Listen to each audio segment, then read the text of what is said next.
Hello, ഇന്ന് കുക്കറിൽ വളരെ എളുപ്പത്തിൽ തയ്യാറാക്കാവുന്ന ഒരു പരിപ്പ് കറിയുടെ റെസിപ്പിയാണ്. അരക്കപ്പ് പരിപ്പാണ് എടുത്തിരിക്കുന്നത്. അതിന് നമുക്ക് നന്നായിട്ട് കഴുകി കുക്കറിലോട്ട് ഇട്ട് കൊടുക്കാം. അരക്കപ്പ് പരിപ്പിന് 1.5 കപ്പ് വെള്ളം ചേർത്ത് അല്പം ഉപ്പും ചേർത്ത് നമുക്ക് കുക്കറിൽ വേവിക്കാനായിട്ട് വയ്ക്കാം.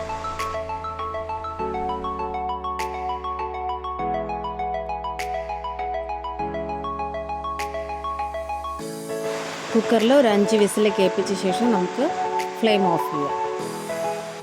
കുക്കറിൽ വേകുന്ന സമയം കൊണ്ട് നമുക്ക് ഇതിലേക്കുള്ള കൂട്ട് തയ്യാറാക്കാം. അതിലേക്കായിട്ട് ഒരു പിടി തേങ്ങ, 1 ടീസ്പൂൺ ജീരകം, 1/2 ടീസ്പൂൺ മഞ്ഞൾപ്പൊടി, 1/2 ടീസ്പൂൺ മുളകരി. വറ്റൽ മുളകിൻ്റെ അരിയാണ് എടുത്തേക്കുന്നത്. പച്ചമുളകിന് പകരം ഞാനിതാണ് ഉപയോഗിക്കുന്നത്. മുളകരി 1/2 ടീസ്പൂൺ. അതിനുശേഷം ഒരല്ലി വെളുത്തുള്ളി ചേർക്കാം. വളരെ ചെറിയ അല്ലി ആയതുകൊണ്ട് ഞാൻ 2 അല്ലി വെളുത്തുള്ളി ചേർത്തിട്ടുണ്ട്. അതിനുശേഷം അതിനെ നന്നായിട്ടൊന്ന് അരച്ചെടുത്തിട്ട് വരാം.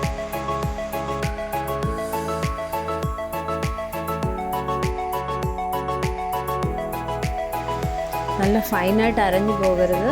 പാകത്തിന് അരച്ചെടുത്ത ശേഷം ആവി പോയ ശേഷം കുക്കറൊന്ന് തുറന്നു നോക്കാം. അതിനുശേഷം പരിപ്പൊന്ന് ഉടച്ചു കൊടുക്കാം. അതിലേക്ക് ഈ കൂട്ട് ചേർത്ത് കൊടുത്ത് നന്നായിട്ട് ഇളക്കാം.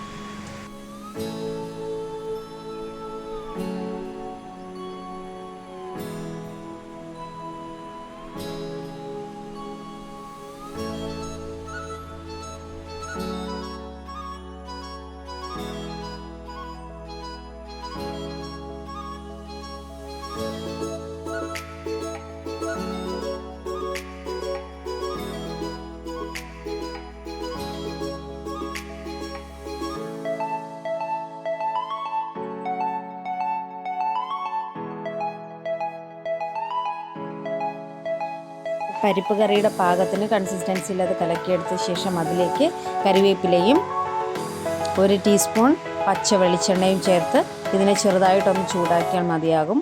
എളുപ്പത്തിൽ കുക്കറിൽ തയ്യാറാക്കിയ പരിപ്പ് കറി റെഡിയാകും.